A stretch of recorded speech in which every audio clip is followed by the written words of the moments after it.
कल्लारविन्दायतपदमनस्य येन त्वया भारततैलपूर्णज्जालितज्ञानमयप्रदीप प्रपन्नपारिजाताय पुत्रपुत्रैकपाणये ज्ञानमुद्राय कृष्णाय गीतामृतदुहे नमो। मुखं करोति वाचालं पुङ्गं लङ्घयते गिरिं यत्कृपातमहं वन्दे परमानन्दमाधवम्। यं ब्रह्मा वरेण्यमरुतस्पन्दन्ति दिव्यैस्तवैः वेदैः साङ्गपदक्रमोपनिषदैर्गायन्ति यं सामगा। ध्यानावस्थिततद्गतेन मनसा पश्यन्ति यं योगिनो यस्यां तं विदुषुरासुरगणा देवाय तस्मै नमः। वसुदेवसुतं देवं कंसचाणूरमर्दनं देवकी परमानन्दं कृष्णं वन्दे जगद्गुरुं। नमिननिरदश्यामं नीलेन्दीवरलोचनं वल्लवीनन्दनं वन्दे कृष्णं गोपालरूपिणम्। आज जन्माष्टमी भगवान শ্রীকৃষ্ণের পবিত্র আবির্ভাব তিথির প্রাক সন্ধ্যা। এই কথামৃত ভবনে আজকে বহুক্ষণ ধরে ভগবান শ্রীকৃষ্ণের জীবনের নানান বিষয় নিয়ে আলোচনা হয়েছে। আমাকে শ্রীমদ্ ভাগবতের শ্রীকৃষ্ণ জন্মের কিছু অংশ বলবার জন্য অনুরোধ করা হয়েছে। শ্রীমদ্ ভাগবত ভগবান বেদব্যাস ধ্যানে রচনা করেছিলেন শ্রীকৃষ্ণের অদ্যপান্ত জীবন। সেই জীবন রচনা করার পরে তিনি তার ভার দিয়েছিলেন তার সন্ন্যাসী পুত্র আজন্ম ব্রহ্মচারী শুকদেবের হাতে।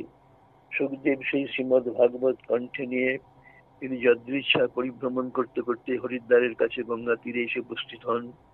সেখানে তখন পঞ্চপাণ্ডবের শেষ বংশধর রাজা পরীক্ষিত তিনি অজ্ঞাত একটি অন্যায় করে প্রায়শ্চিত্ত স্বরূপ দেহত্যাগ করবার জন্য সেখানে প্রায়োগে পেছনে বসেছিলেন। শুকদেব সেখানে এসে উপস্থিত হতেই পরীক্ষিত তাকে প্রশ্ন করেন, তাকে খুব আদর যত্ন করে বসিয়ে তাকে প্রশ্ন করেন যে আমি আসন্ন মৃত্যু জীবের উপায় কি? আমার তো 7 দিন জীবন বাকি আছে, আমি কি করে কাটাবো? শুকদেব তখন তাকে বলেছিলেন, প্রথম মরণকে ভয় পেও না, দ্বিতীয় জীবনে কোনো কামনা বাসনা রেখো না, আর হরিপাদ পদ্ম চিন্তা করো, ভগবানের লীলা স্মরণ করো। তখনই পরীক্ষিত শুকদেবকে বলেছিলেন, এই ভগবানের লীলা কথা স্মরণ করবার উপযুক্ত আধার আপনি। এই পরীক্ষিতকে শোনানোর জন্যই 7 দিন ধরে শুকদেব শ্রীমদ্ ভাগবতে এই কথা পরিবেশন করেন। শ্রীমদ্ ভাগবত বৈষ্ণব শাস্ত্রকাররা বলেন এটি শ্রীকৃষ্ণের দেহ। এই শ্রীমদ্ ভাগবত 12 খণ্ড, 365টি শাখায়ের 14,000 শ্লোক এতে আছে। এই শ্রীমদ্ ভাগবতের প্রথম 2টি স্কন্ধ ভগবান শ্রীকৃষ্ণের চরণ, তৃতীয় চতুর্থ স্কন্ধ তার 2টি উরু, পঞ্চম স্কন্ধ নাভি, ষষ্ঠ সপ্তম স্কন্ধ 2টি বাহু, অষ্টম স্কন্ধ হৃদয়, নবম স্কন্ধ কণ্ঠ, একাদশ স্কন্ধ ললাট, দ্বাদশ স্কন্ধ মস্তক, আর দশম স্কন্ধ ভগবানের অমৃতময় রসস্বরূপ ব্রহ্মস্বরূপ আনন্দ স্বরূপ শ্রীকৃষ্ণের মুখ। এই যে আনন্দ ঘন রসস্বরূপ ভগবান শ্রীকৃষ্ণ, তার আনন্দময় লীলাই হচ্ছে ভাগবতের দশম, একাদশ স্কন্ধ, দ্বাদশ স্কন্ধের মূল কথা। আজকে আমি অতি সংক্ষেপে এই দশম স্কন্ধের ভাগবতের শ্রীকৃষ্ণ কথা স্মরণ করব। দশম স্কন্ধের আরম্ভ হবার আগেই ভাগবতের শুরুতেই শুকদেব বলছেন, যেখানে ভাগবত পাঠ হয় সেই জায়গাটা কেমন। তত্রৈব গঙ্গা যমুনা বেণী গোদাবরী তত্র সরস্বতী চ সর্বাণি তীর্থানি বসন্তি তত্র যত্র কথা প্রসঙ্গ। এখানে হরিকথা হয়, ভগবত কথা হয়, সেটি গঙ্গা যমুনা সরস্বতীর ত্রিবেণী তীর্থে পবিত্রীকৃত। আর যারা শোনেন তারা কেমন? বাসুদেব কথা প্রশ্ন পুরুষান শ্রেণ পুনাতিহি বক্তারং প্রচ্ছকং শ্রোত্রিন সৎপাদ সলিলং দেখা। ভগবান নারায়ণের চরণোদ্ভূত গঙ্গা দর্শন স্পর্শন পান নাম শ্রবণে যেমন জীব পবিত্র হয়, তেমনি ভগবত কথারূপ গঙ্গাও মানুষকে পবিত্র করে। তফাৎ শুধু একটাই, এই ভগবত চরণোদ্ভূত যে গঙ্গা, সেখানে স্নান করতে গেলে পরে কথামৃত ভবনের রামাষ্টক থেকে হাইরিটোলা ঘাটে যেতে হবে। কিন্তু এই হরিকথা ভগবত কথারূপ গঙ্গা, যা শুনবার জন্য লকডাউনের মধ্যেই প্রত্যেক ভক্তকে তার ঘরে বসে চেয়ারেই এই হরিকথা শুনতে পাচ্ছেন। ভগবত কথা প্রত্যেক মানুষের দরজায় পৌঁছে গিয়ে তার হৃদয়ে সেটিকে প্রতিস্ফুরণ করান এই হরিকথা। সেই হরিকথায় আমি আজকে শোনাচ্ছি। যখন এই দশম স্কন্ধ শুরু হচ্ছে, সেই অবস্থাটি তখন ভারতবর্ষ কেমন। ভারতবর্ষের কথা বলতে গিয়ে প্রথম শ্লোকেই বলছেন, ভূমির দীপ্ত নিপব্যাজ দৈত্যানিক শতানুতয়ী আক্রান্তা ভূরিভারেণ ব্রহ্মাণং শরণং যজৌ। সেই সময় ভারতবর্ষে জরাসন্ধ, বংশ, চাণুর, মুষ্টিক, বান, নরক, এই সমস্ত দুর্ধর্ষ রাজারা, যারা মানুষের শরীর কিন্তু ভেতরে রাক্ষসী প্রবৃত্তি, এরা নানান রকম অত্যাচার করে, রাজাদের বন্দি করে, মারধর করে, নারীদের ধর্ষণ করে সারা ভারতবর্ষে, পৃথিবীর বুকে তারা অত্যাচারের একেবারে রোলার বইয়ে দিয়েছিল। তারপরে দেবী ধরিত্রী অত্যন্ত কাতর হয়ে কাঁদতে কাঁদতে ওই প্রথম ভূমির দৈত্য নিপব্যাজ দৈত্যানিক শতানিতয়ী, সহস্র সহস্র দৈত্যদের সৈন্যরা তারা পৃথিবীর ওপরে অত্যাচার করে তাকে অত্যন্ত যখন কষ্ট দিচ্ছেন, তখন এই আক্রান্তা ভূরিভারেণ ধরিত ভূমি ব্রহ্মাণং শরণং যজৌ, পৃথিবী ব্রহ্মার কাছে গিয়ে পৌঁছেছিলেন। কাঁদতে কাঁদতে গিয়ে ব্রহ্মার কাছে গিয়ে বলছেন, গৌরভূত্বা অশ্রুমুখী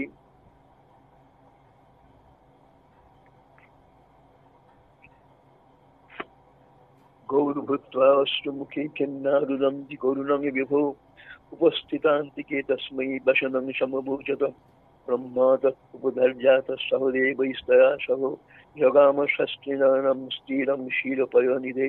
তত্র গত্বা জগন্নাথং দেবদেবং বিশ্বকপিং পুরুষং পুরুষসূক্তেন উপতস্থে সমাহিত। এই পৃথিবী গাতির রূপ ধরে কাঁদতে কাঁদতে ব্রহ্মকে গিয়ে তার দুঃখের কথা বললেন। ব্রহ্মা তখন তাকে বললেন, মা, আমি তোমার দুঃখের কথা জানি, কিন্তু আমি তো সৃষ্টিকর্তা, এই পালনের ক্ষমতা আমার নেই, তাই চলো। ব্রহ্মা তৎপদার্জাত সহদেবৈস্তয়া সহ জগাম ষষ্ঠীনাম শিরপয়নিধে। ব্রহ্মা তখন পৃথিবীকে, অন্যান্য দেবতাদের এবং স্বয়ং শিবকে সঙ্গে করে নিয়ে ক্ষীর সমুদ্রের তীরে এই নারায়ণের কাছে গিয়ে উপস্থিত হলেন। তত্র গত্বা জগন্নাথং দেবদেবং বিশাকপিং পুরুষং পুরুষসূক্তেন উপতস্থে সমাহিত। সেখানে গিয়ে ধ্যান করে ব্রহ্মা এই নারায়ণকে পুরুষসূক্ত মন্ত্রে তার বন্দনা করতে লাগলেন। কিছুক্ষণ এই স্তব পাঠ করবার পরে ব্রহ্মাকে দেবতা স্বয়ং ভগবান সমাধিতা তাকে দৈববাণী করলেন। সেই দৈববাণী শুনে ব্রহ্মা বলছেন, গীরং সমাধো গগনে সমীরিতাম নিশম্য বেদা স্থিতশানুবাচ গাং পৌরুষিং মে শৃণুতামরা পুনর্বিধীয়তেন আশু তথৈব মাচিরম। আমি, ব্রহ্মা তখন দেবতাকে বললেন যে আমি এইমাত্র দৈববাণী শুনলাম, স্বয়ং নারায়ণ বললেন যে আমি এই সব দেবীর পৃথিবীর দুঃখের কথা জানি। আর শুধু জানি নয়, আমি যাচ্ছি। তিনি 5টি কথা বললেন। ব্রহ্মাকে তিনি 5টি কথা বললেন। ব্রহ্মা সেই 5টি কথা দেবতাদের রিলে করলেন। প্রথম বললেন, বসুদেব গৃহে সাক্ষাৎ ভগবান পুরুষপর জনিষ্যতে। ভগবান নারায়ণ স্বয়ং বসুদেবের বাড়িতে জন্মগ্রহণ করবেন। দ্বিতীয়, তৎপ্রিয়ার্থং সম্ভবন্ত অমর স্ত্রীয়, তার প্রীতির জন্য দেবতাদের স্ত্রীরাও যাবেন। তৃতীয়, দেবতাদের বললেন, ভবদ্ভীর অংশই যদুষু উপজন্যতাম, তোমাদের অংশে তোমরাও যদুকুলে গিয়ে জন্মগ্রহণ করো। তারপরে বলছেন, বাসুদেব কলানন্ত সহস্র বদনেশ্বরাট অগ্রত ভবিতা দেব হরে প্রিয় চিকিৎসায়া। এই আমার যে কলা, সহস্র বদন স্বয়ং অনন্তনাগ বাসুদেব, তিনিও আমার এই লীলাতে আমার অগ্রজ হয়ে জন্মগ্রহণ করবেন। আমি বিশেষ অনুরোধ করছি, বিষ্ণুর মায়া ভগবতী জয়া সঙ্গমহিতং জগৎ আদিষ্টা প্রভুনাংশেন কার্যার্থে সঙ্গবিষ্যতি। এই ভগবানের বিষ্ণু নার যে যোগমায়া, তিনিও সেই লীলাতে তার সহচরী হবেন। কেন? এই লীলা তাঁর এই লীলা তিনি পরিপূর্ণ আস্বাদন করবেন, যাতে তার মনটা এই লীলার সঙ্গে যে অঘটন ঘটবে, সেখানে যদি মনকে ছড়িয়ে দেন তাহলে মন দ্বিধা বিভক্ত হয়ে যাবে। তাই সম্পূর্ণ এক মন হয়ে এই লীলার আস্বাদন করবেন বলে তিনি যোগমায়াকে সঙ্গে নিলেন। অঘটনগুলো তিনি ঘটাবেন, আর তিনি নিজে ভগবান শ্রীকৃষ্ণ স্বয়ং আনন্দ আস্বাদন করবেন। এই কথা ব্রহ্মা শুনে দেবতাদের বললেন। পৃথিবী সব শুনলো, এরা খুশি হয়ে চলে গেল। এইবার মরতে। আজ থেকে 5,500 বছর আগে খ্রিস্টপূর্ব ৫ম শতাব্দীর ভারতবর্ষ। সেই সময় ভারতবর্ষের মধ্যভাগে মথুরা বলে এক জায়গা ছিল, মধুদত্তের প্রতিষ্ঠিত সেই জায়গা। সেইখানেতে আমাদের যখন এই ভাগবত কথায় কৃষ্ণ কথা শুরু হচ্ছে, তখন সেখানে যদু বংশের আর বিষ্ণু বংশের দুটো বংশের রাজারা রাজত্ব করতেন। তার আগে মথুরাটা কেমন? মথুরা হচ্ছে ৮৪ ক্রোশ, ১৬৮ মাইল লম্বা চওড়া। এখানে ১২টা বন, 12টা উপবন। ভারতবর্ষে 7টি মুক্তি তীর্থ আছে, যেখানে মরণাথ মুক্তি, অযোধ্যা, মথুরা, মায়া, কাশী, কাঞ্চি, অবন্তিকা, পুরী, দ্বারাবতী চৈব সপ্তৈতে মোক্ষদায়িকা। মথুরা হচ্ছে সেরকম পবিত্র তীর্থ যেখানে মরলেই মৃত্যু। সেই মথুরাতে তখন রাজত্ব করছেন পাশাপাশি দুটি রাজ্য, একটি হচ্ছে ভোজ বংশ, একটি হচ্ছে বৃষ্ণি বংশ। ভোজ বংশের রাজা হচ্ছেন কংস, আর বৃষ্ণি বংশের রাজা হচ্ছে সুরসেনের পুত্র বসুদেব। এই ভোজ বংশের সঙ্গে বৃষ্ণি বংশের খুবই আত্মীয়তার সম্পর্ক ছিল। উগ্রসেনের ছেলে হচ্ছে কংস, যদিও তার নিজের ছেলে নয়, এটি জারজ পুত্র। তার বাবা হচ্ছে রাক্ষস দ্রুমিল, কিন্তু অগ্রসেন তাকে নিজের ছেলের মধ্যে মানুষ করেছিল। কংস মানুষদের মধ্যে বসবাস করার জন্য শাস্ত্র পাঠ করেছে, অস্ত্রবিদ্যা শিখেছে। তার শাস্ত্র জ্ঞানের সীমা নেই, তার অস্ত্র জ্ঞানেরও সীমা নেই। অসাধারণ পণ্ডিত এবং অসাধারণ শক্তিমান সেই কংস আজকে তার বড় আনন্দ। যেখানে শুরু হচ্ছে সেখানে দেখা যাচ্ছে যে এই কংসের বাড়িতে বিরাট উৎসব। বসুদেবের অগ্রসেনের ছোট ভাই বসুদেব, তার 7টি মেয়ে, 7টি মেয়ের সঙ্গে পাশের রাজ্য বৃষ্ণি বংশের বসুদেবের বিয়ে হয়ে গিয়েছে। বড় মেয়ে রোহিণী আর ছোট মেয়ে দেবকী। রোহিণীর সঙ্গে এবং ছোট মেয়ের সঙ্গে আগেই বিয়ে হয়ে গিয়েছে। আজকে দেবকীর বিয়ে বসুদেবের সঙ্গে, বিয়েও হয়ে গিয়েছে। বিয়ের পর বসুদেব দেবকীকে রথে করে তাদের বাড়িতে পৌঁছে দিচ্ছেন কে? স্বয়ং কংস। কংস ছোট বোন দেবকীকে খুব ভালোবাসতো, তাই দেবকীকে আর বসুদেবকে রথে চাপিয়ে কংস রথের রজ্জু নিজে ধরে তাদের শ্বশুর বাড়ি পৌঁছে দিচ্ছেন। সেই সময়কার বর্ণনা খুব সুন্দর আছে। বহ দেবক্যা সূর্যয়া সার্ধং প্রয়াণে রথমার্ভাত উগ্রসেন সুত কংস শশুপ্রিয় চিকিৎসয়া রশ্মিন হয়ানং জগৃহে রোকময়ী রথ শতযুবৃত। সোনার রথ, সেখানে রথের রজ্জু ধরে কংস বসে আছেন, আর সামনে সামনে যাচ্ছে অনেক উপঢৌকন। তখনকার দিনেও এই উপঢৌকন দেওয়ার ব্যবস্থা ছিল। 15,000 ঘোড়া, 1800 রথ, 400 হাতি আর 200 সখী, নানা সোনার গয়না টানা দিয়ে সাজিয়ে বিরাট শোভাযাত্রা যাচ্ছে।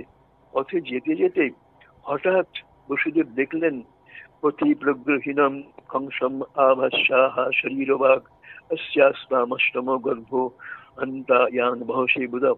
হঠাৎ কংস দেখলো যে বসুদেব দেখলো যে কংস তার রথের রজ্জু ছেড়ে দিয়ে বাঁ হাতে দেবকীর চুলের মুঠি ধরে ডান হাতে কোষ থেকে তরবারি বের করে তাকে কাটতে যাচ্ছে।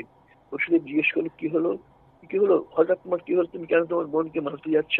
তখন বসুদেব কি কংস বললেন, আমি এইমাত্র দৈববাণী শুনলাম, অতি প্রগ্রহীনম কংসম আভাস্যা অশরীরবাগ অস্যাস্তাম অষ্টম গর্ভ হন্তায়া বহসে বুধ। আমি শুনলাম, আমাদের দৈববাণী বলে ওরা অবোধ, তুই এখন যাকে এত আদর করে নিয়ে যাচ্ছিস এর অষ্টম গর্ভ তোর মৃত্যুর কারণ। সুতরাং আমি এখনই দেবকীকে মারবো। বসুদেব বুদ্ধিমান, বসুদেব সত্যবাদী। বসুদেব বুঝলেন যে পাগলকে আটকাবার জন্য কি উপায়। প্রথম উপায় হচ্ছে একে একটু প্রশংসা করা। প্রশংসা দুটো বিষয়ে। প্রথম প্রশংসা তিনি করলেন, দেখো কংস, তুমি মহাবীর, তোমার বীরত্বের সীমা নেই। এখানকার সকলেই জানে যে তোমার বীরত্ব দারুণ। শ্লাঘনীয় গুণস্বরীর ভবান ভোজ যশস্কর সকথং ভগিনী ভক্তবা শ্রিয়ম উদ্বাহ কর্মণি। এই মহাবীর বলে তোমাকে সবাই জানে। সবাই যদি শোনে, এই দৈববাণী তো অন্য কেউ শোনেনি, সবাই যদি শোনে যে একজন নিরপরাধা নিরস্ত্রা নারীকে এবং আদরের বোনকে তুমি পথে যেতে যেতে খুন করলে, ঠিক তোমার বীরত্বের গায়ে একটু কালি ছিটে পড়বে না? তোমার মতো মহাবীর এই একাকিনী নারীকে হত্যা করতে যাচ্ছ, এটা লোকের কাছে তোমাকে কলঙ্কের কালি দেবে। কি ভেবে দেখো। কংস একটু ভাবলো। তখন বলছেন, সখালু পাপ ভোজানাম কোনো পাংশন ভগিনী ঘন্ট মারুদ্ধ খড়গ পানি। তখন তার হাতে খাড়াটা আছে, কাটবে বলে। তখন সুদেব শাস্ত্র উদ্ধার করলো যে তুমি তো মহাপণ্ডিত, অনেক শাস্ত্র পড়েছো, তুমি তো জানো মৃত্যুর জন্ম মতাঙ্গে বীর এহেন সহজায়তে অদ্য বা অব্দ শতান্তে বা মৃত্যুর বই প্রাণিনাং ধ্রুব। তুমি জানো যে জন্মলেই মরিতে হবে, অমর কি কোথায় হবে, আজকে হোক বা 100 দিন পরে হোক, 100 বছর পরে হোক, তোমাকে মরতেই হবে। সুতরাং তুমি কবে সেই মৃত্যু আসবে সেই ভয়ে আজকে যদি মৃত্যুকে বরণ করো, এটা তোমার পক্ষে বুদ্ধিমানের কাজ নয়। তুমি অশাস্ত্রীয় কাজ করছো। এক তো নারী হত্যা বধ, আর তার উপরে এই নিরস্ত্রা নিরপরাধা নারীকে অশাস্ত্রীয় কাজ করা উচিত নয়। তখন কংস বুঝিয়ে তখন তরোয়ালটা নামালেন। সেইবার সত্যবাদী বসুদেব একটি সুন্দর কথা বললেন যে তোমার তো ভয়, এর অষ্টম গর্ভ, আমি কথা দিচ্ছি, নাহি অস্যাস্তে ভয়ং সৌম্য যদবা গাহা শরীরিণ পুত্রান সমর্পয়িষ্যস্য যতস্তে অভয়মুত্থিতম। এই নহি অস্যাস্তে ভয়ং সৌম্য যদবা গাহা শরীরিণ, এই যে অশরীরী বাণী শুনলে তাতে তো এই নারী তোমার ভয়ের কারণ নয়। যারা তোমার ভয়ের কারণ, পুত্রান সমর্পয়িষ্যস্য যতস্তে ভয়মুত্থিতম, এই যাদের থেকে তোমার ভয় সেই পুত্রদের আমি জন্মালি তোমার হাতে সমর্পণ করব। কিন্তু সত্যবাদী যুধিষ্ঠির এখানে ছোট্ট একটু ব্যাকরণের মাত্রা জড়িয়ে দিলেন। যতস্তে ভয়মুত্থিতম, সংস্কৃতে একটা লুপ্ত আকার আছে, এই লুপ্ত আকারটি জুড়ে দিলেন। যতস্তে ভয়মুত্থিতম মানে যাদের থেকে তোমার ভয় উত্থিত হয়। তিনি বললেন যতস্তে অভয়মুত্থিতম, লুপ্ত একটা অপার দিয়ে। তার মানে দাঁড়ালো যে যাদের থেকে তোমার ভয় নেই তাদেরকেই আমি মারবো, যার থেকে তোমার ভয় তাকে তুমি দেবো না। সত্য রক্ষা হলো। কিন্তু কংস তখন রেগে ভয়ঙ্কর নার্ভাস হয়েছিলেন, এই লুপ্ত আকারটা বুঝতে পারলেন। সে ভাবলো যত ছেলে আমার ভয়ের কারণ সবাইকে দেবো। কিন্তু বসুদেব বলল না, যার থেকে ভয় আছে তাকে তোমাকে দেব না। তখন বসুদেব কংসকে বসুদেব আর দেবকীকে কংস নিয়ে তাদের বাড়িতে পৌঁছে দিল।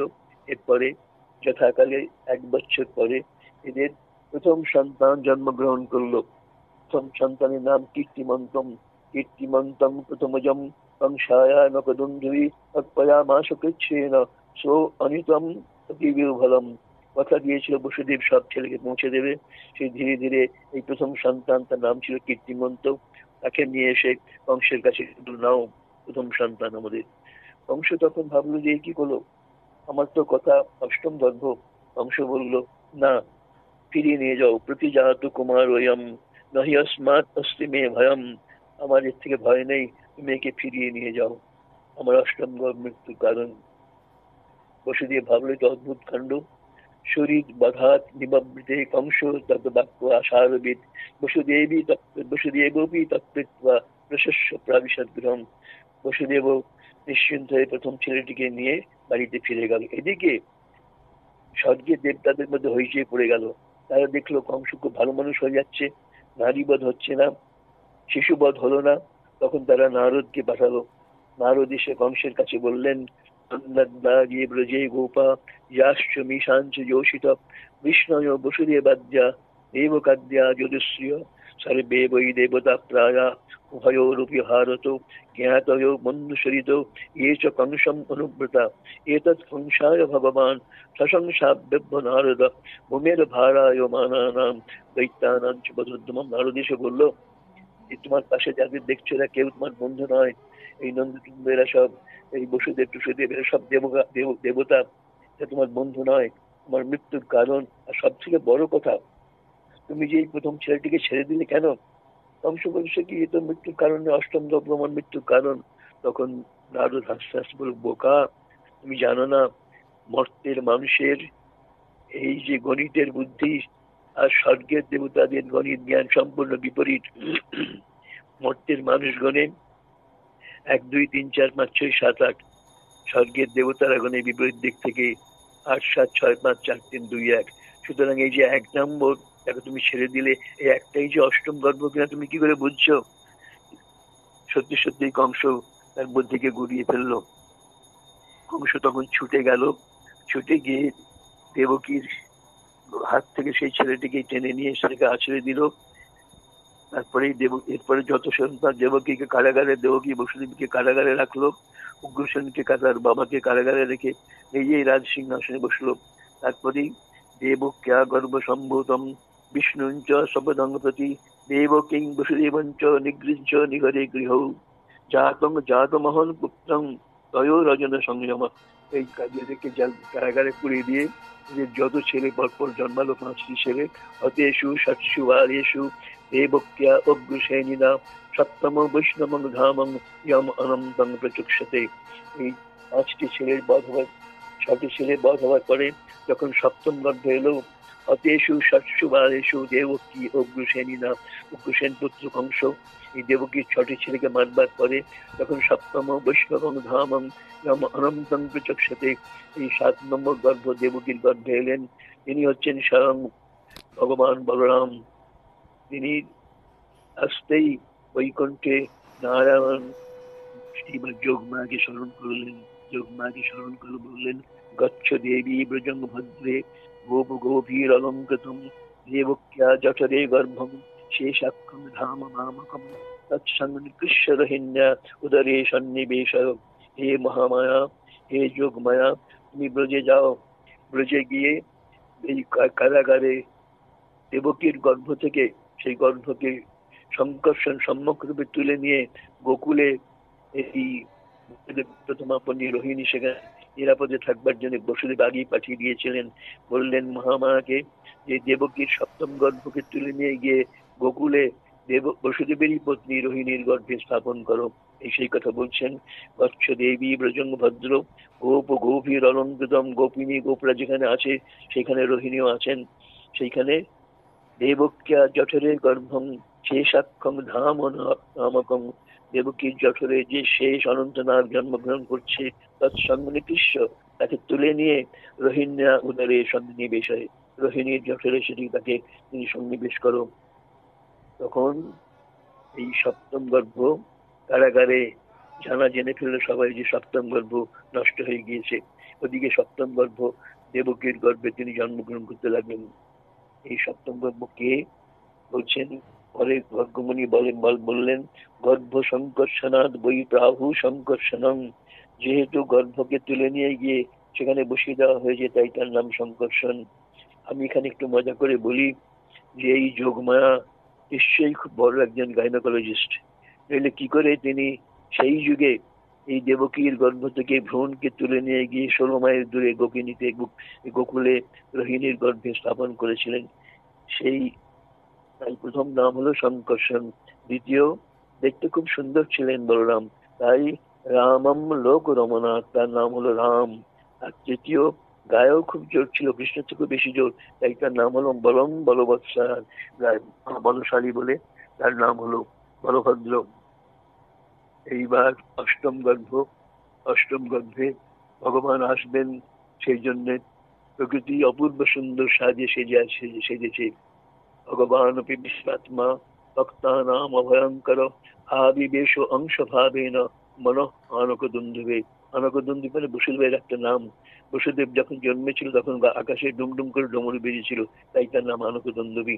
এই ভগবান নারায়ণ এইবার এদের শরীর কবলম করে আসবেন, সেই জন্যে এদের সামনে এদের কাছে এসে তাদের গর্ভে এসে নারায়ণ নিজে উপস্থিত হলেন। দেবকী সেই নারায়ণকে গর্ভে ধারণ করে দেবকীর রূপের সীমা ছিল না, দেবকীর রূপ যেন ফেটে পড়তে লাগলো। কংস ওদিকে প্রতি মুহূর্তে দিন গুনছেন যে আমার কাল আসছে। বলছি কংস দেখছে যে দেবকী দারুণ রূপ, এস, আর সে ভাবছে মনে মনে এসান মে প্রাণ হর হরি সর্ব গুহাশ্বর, এই আমার প্রাণ হরণ করেন হরি আসছেন।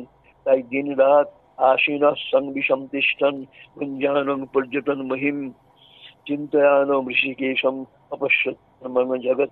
চলতে ফিরতে উঠতে বসতে খেতে ঘুমোতে সব সময় ওই ওই হরি আসছে চিন্তা করতে করতে সে চারিদিকে ভগবানকে দেখতে লাগলেন। শাস্ত্রে আছে ভগবানকে পাবার জন্য কেউ ভয়ে, কেউ ক্রোধে, কেউ প্রেমে, কেউ স্নেহে ভগবানকে সম্পূর্ণ মন দিয়ে সে ভগবানকে পায়। কংস এইভাবে ভয়েতেই এই কৃষ্ণ চিন্তা কৃষ্ণময় দেখিয়েছিল। এরপরে সেই দিন আজকের এই অষ্টমী তিথি বৈবস্বতীয় মনুর অষ্টাবিংশ চতুর্যুগীয় দাপরের শেষে ভাদ্র মাসের কৃষ্ণপক্ষের অষ্টমী তিথি, রোহিণী নক্ষত্র, বুধবার। আজ থেকে প্রায় 5,500 বছর আগে খ্রিস্টপূর্বাব্দ 15শ শতাব্দীতে কারাগারে তখন দেবতারা এসেছেন ভগবান নারায়ণকে প্রার্থনা করবার জন্য। নারায়ণকে প্রার্থনা, সমস্ত দেবতারা এসেই সেদিন ভগবানকে নানান ভাবে স্তব স্তুতি করেছিলেন। সময় নেই, শুধু একটি মাত্র স্তব শোনাচ্ছি, একেবারে গ্রন্থস্তুতি। সত্যব্রতম সত্যপরম ত্রিসত্যম সত্যস্য যোনিম নিহিতং চ সত্যে সত্যস্য সত্যম ঋতসত্য নেত্রম সত্যাত্মানানম বাং শরণং প্রপদ্যে। এই সত্য স্বরূপ ভগবান, তিনি জগতের ধর্ম রক্ষা করবার জন্য, ধর্ম স্থাপনায় সংস্থাপনায় পরিত্রাণায় সাধনায় তিনি আবির্ভূত হবেন। দেবতারা সেই জন্য এই দেবকীর গর্ভে ভগবানকে স্তব করলেন। এটি ভাগবতের বিখ্যাত গর্ভস্তুতি। সময় নেই, এরপরেই সেই পবিত্র সময় যখন আসছে, সেই সময় ভাগবত শোনাচ্ছেন, সুখদেব শোনাচ্ছেন। অথ সর্বগুণোপেত কাল পরম শোভন যর্হি এব অজন জন্মক্ষণ শান্তস্যম গ্রহতারকম। এই ভগবান নিজেই আবির্ভূত হচ্ছেন, সেই জন্য সমস্ত প্রকৃতি অপূর্ব সাজে সুন্দরভাবে সেজেছে। অথ সর্বগুণ পেত কাল পরম শোভন, নানান ভাবে প্রকৃতি নিজেকে সাজিয়ে চলেছে। আকাশে শুভ নক্ষত্রের উদয় হয়েছে, যমুনায় তরঙ্গ ধীরে ধীরে উঠছে। রাত্রিবেলায় যে সমস্ত ফুল ফোটে, সাদা ফুল, সেগুলো ফুটেছে, তার সুগন্ধে চারিদিক আমোদিত। ঋষিরা যারা স্তব পুজো পাঠ করেন, তাদের যাগযজ্ঞের অগ্নি আপনা থেকে জেলে উঠছে। সমস্ত ঋষিদের মন শান্ত হয়ে গিয়েছে। সেই সময়তে অষ্টমী গভীর রাত্রি, তখন এই বসুদেব দেবকী দেখছেন তাদের সামনে আবির্ভূত হয়েছেন স্বয়ং চতুর্ভুজ নারায়ণ। এরা অবাক হয়ে গিয়েছেন যে আমরা মানুষ, আমাদের শরীর মনকে অবলম্বন করি ভগবান আবির্ভূত চতুর্ভুজ নারায়ণ কি করে এলেন। যখন তারা ভাবছেন, তখন নারায়ণ, শিব নারায়ণ তাদের কাছে বলছেন, তোমরা ভেবো না, তোমরা সাধারণ নও, তোমরা 3 জন্ম ধরে আমাকে চেয়েছো। প্রথম যুগে দেবকী তুমি ছিলে কৃষ্ণী, আর বসুদেব তুমি ছিলে সুতপা। তোমাদের তপস্যায় তোমরা ব্রহ্মার কাছে এই সন্তান উৎপাদনের জন্য আদেশ পেয়েছিলে। তোমরা দীর্ঘকাল তপস্যা করেছিলে। তপস্যার পরে আমি তোমাদের সামনে আবির্ভূত হলে তোমরা বলেছিলাম, আমি বলেছিলাম কি চাও? তোমরা বলেছিলে আমার মতো সন্তান চাই। কিন্তু আমি ভেবে দেখলাম আমার মতো তো কেউ নেই, তাই আমি নিজেই এসেছি। আর সেই জন্যই আমার এই চতুর্ভুজ রূপ। সেই জন্মে আমার নাম ছিল কৃষ্ণগর্ভ। তারপরের জন্মে বসুদেব তুমি ছিলে কশ্যপ, দেবকী তুমি ছিলে অদিতি। সেই জন্মে আমি উপেন্দ্র বামন হয়ে এসেছিলাম। আর এই জন্মে বসুদেব দেবকী এই কারাগারে তোমরা দারুণ তপস্যা করছো, দারুণ যন্ত্রণা ভোগ করছো। তোমাদেরই দেখাবার জন্য যে তোমরাও যুগে যুগে আমাকে চেয়েছো, আমিও যুগে যুগে তোমাদেরই পুত্র হয়ে এসেছি। সেইটি দেখাবার জন্যই আমি এই চতুর্ভুজ নারায়ণ মূর্তিতে তোমাদের সামনে এসেছি। তখন বসুদেব দেবকী তাদের অনেক স্তব টপ করে বললেন যে এই দরকার নেই, একেবারে আমাদের শিশু মূর্তিতে দেখা দাও। তখন নারায়ণ চতুর্ভুজ শিশু হয়ে গেলেন। বসুদেব দেবকী অনেক স্তব করলেন। তখন সেই শিশু বললেন বসুদেবকে, যদি সত্যি সত্যি তোমাদের ভয় থাকে, তাহলে আমার এখান থেকে 16 মাইল দূরে গোকুলে তোমার বন্ধু নন্দের কাছে নিয়ে যাও। সেখানে গিয়ে দেখবে নন্দেরও একটি কন্যা জন্মেছে, আমার সঙ্গে তার বদলাবদলি করে নিয়ে এসো। এখানে গিরিশবাবুর একটি কবিতা খুব সুন্দর মনে পড়ছে। কিবা ঘোর নিশায় নিখিল জগত ঝিল্লি রবাবৃত জীবগণ যত অলসী কুমায়, এমন সময় পতিত পাবন জগত কারণ ব্রহ্ম সনাতন, ত্যাজিয়া সাধের বৈকুণ্ঠ আসন অবতীর্ণ হতে আইলেন ধরায়। দেবকী জঠর সাগর হইতে শ্রীকৃষ্ণ চন্দ্রমা উদিল ভারতে, পরিত ধরার পাপের ভার বসুদেব অতি কাতর অন্তরে, তিমিরে তিমির মণি করে করে বাসুকি মাথায় ফণি ছত্র ধরে হাটিয়া যমুনা পার হয়ে যায়। বসুদেব যখন এই পুত্র জন্মালো, তার কাছে শুনলেন গোকুলে নিয়ে যেতে হবে, হাত পা শেকল দিয়ে বাঁধা। কিন্তু আশ্চর্য, উঠে দাঁড়াতেই হাতের পায়ের শেকল খুলে গেল। তখন শিশুটিকে বুকে জড়িয়ে ধরে নিয়ে তিনি কারাগারের বাইরে এসে দেখছেন দরজা তো বন্ধ, কিন্তু কারাগারের সামনে এসে দরজা খুলে গেল আপনা থেকেই। বাইরে দেখছি ভীষণ বৃষ্টি পড়ছে, বজ্রপাত হচ্ছে। এই রক্ষীরা সব সেই বৃষ্টির মধ্যে একপাশে পড়ে পড়ে ঘুমোচ্ছে। তখন বসুদেব সেই শিশুকে কোলে নিয়ে দেখছি পায়ের কাছে একটা যমুনাতে ঝুড়ি ভেসে এলো। এই ঝুড়িটা বুকের তার মধ্যে শিশুকে নিয়ে মাথায় তুলে নিলেন। কিন্তু যমুনায় পা বাড়িয়ে ভয় লাগলো, কি করে যাবেন? তখন হঠাৎ দেখলেন একটা শেয়াল কোথা থেকে এসে সামনে এগিয়ে যাচ্ছে। প্রতিপার কৈলা দেবী হইয়া শ্রীগালী স্বয়ং যোগমায়ায় শেয়ালের রূপ ধরে পথ দেখিয়ে নিয়ে গেলেন। মাথায় ফণি ছত্র, দারুণ গর্জন বর্ষণের মধ্যে বসুদেব যমুনা পার হয়ে 16 মাইল দূরে গোকুলে নন্দের বাড়িতে এসে যখন হাজির হলেন, সেখানেও দেখছেন সব মহামায়ার মায়া আচ্ছন্ন, দরজা খোলা। ধীরে ধীরে কৃষ্ণকে কোলে নিয়ে বসুদেব অন্দরমহলে গিয়ে দেখছেন দেবকী একটি সন্তান প্রসব করেছেন, তিনি কিন্তু আচ্ছন্ন হয়ে আছেন, তিনি জানেন না সন্তান কন্যা কি পুত্র কি প্রসূত হয়েছে। বসুদেব ধীরে ধীরে ছেলেটিকে কোলে করে নিজের কোল থেকে নিয়ে দেবকীর যশোদার কোলে রাখলেন, আর যশোদার কোল থেকে মেয়েটিকে নিয়ে এসে আবার কারাগারে ফিরে এলেন।